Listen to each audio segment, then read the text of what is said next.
Hey guys, welcome back to the channel. So in today's video, we're going to cover my least favorite arcade game in my collection. Now, I collect dedicated arcade games mostly, but I got this Multicade as part of a trade.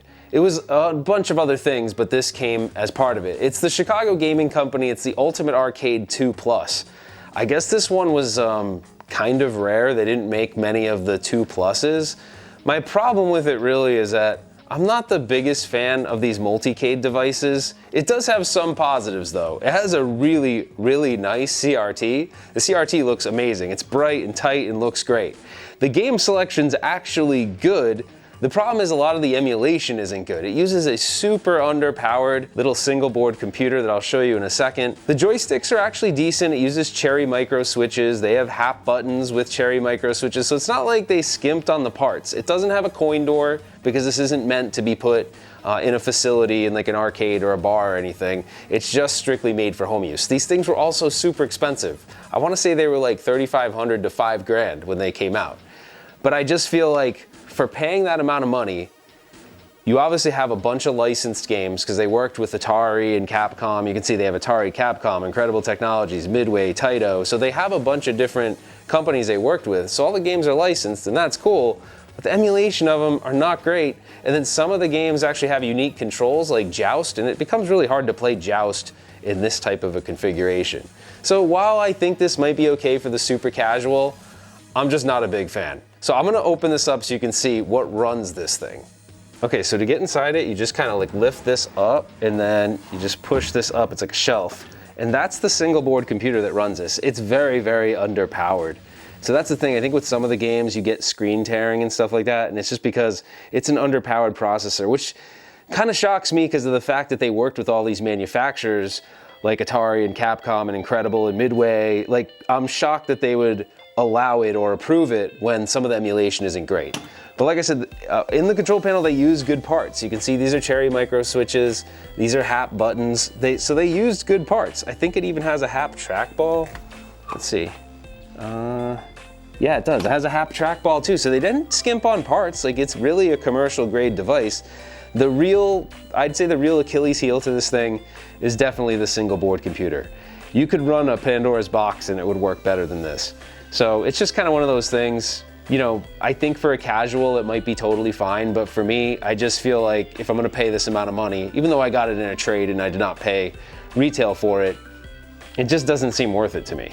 Like I was saying, on the positive front, look at all the games it has. So on the Atari collection, it's got Asteroids, Warlords, Tempest, Super Breakout, Space Duel, Red Baron, Missile Command, Millipede, Lunar Lander, Liberator, Gravatar, Crystal Castles, like great games. And if you go to Capcom, 1942, 1943, it's got Captain Commando, Final Fight, Ghosts and Ghouls, Ghouls and Ghosts. Like, there's great games on this. Incredible Technologies. You got the older Golden Tees. From Midway, you have all of the, you know, Joust and Robotron and Defender. Robotron actually surprisingly plays pretty well on this. You'd be surprised. It does use both the sticks. Most of the mappings of the game itself do run pretty well. So, like, it has its positives, but, you know, this is the games that I feel in my collection that are the worst. There's just too many flaws with this thing, and especially for the price they expected people to pay for this back in the day, it definitely wasn't worth it in my opinion. Now, I'm gonna put a huge asterisk on this. So Chicago Gaming Company still does make these. I think they've moved to a PC. The emulation is much better. They still use all the same parts. So I know the modern ones, it's not a good reflection of the modern ones. But for this time period, if you bought something like this, I just feel like they could have done better. And if I'm looking at the games in my collection, it stands out to me as one that I'd probably get rid of at some point down the road if someone was interested in it. I don't really even know how much money you can get for these things these days. It seems like people have a hard time getting rid of them, believe it or not, even though they retailed for a lot of money. This one actually almost isn't even used. The tape that protects the chrome T-molding is still on it. So this one, honestly, it almost looks brand new. Some of you guys are probably thinking, well, that Chicago Gaming Company game isn't that bad. But the thing is, I've really slimmed down my collection. I'm really trying to focus on not just buying everything because it's cool and it's a good deal, but I'm trying to buy games I really love. So that's why I would categorize it that way. I wouldn't shy away from buying it, although if you can deal with some of the emulation issues, it's just surprising that for the cost of that at that time, that it would have had screen tearing and other emulation issues. The positive is the monitor's beautiful, the controls are good, and the construction of the cabinet is awesome. Like, they did a really good job. But like I said, it's out of my collection, it's probably the one that stands out to me as one that I could probably sell and I wouldn't really care and I wouldn't miss it very much.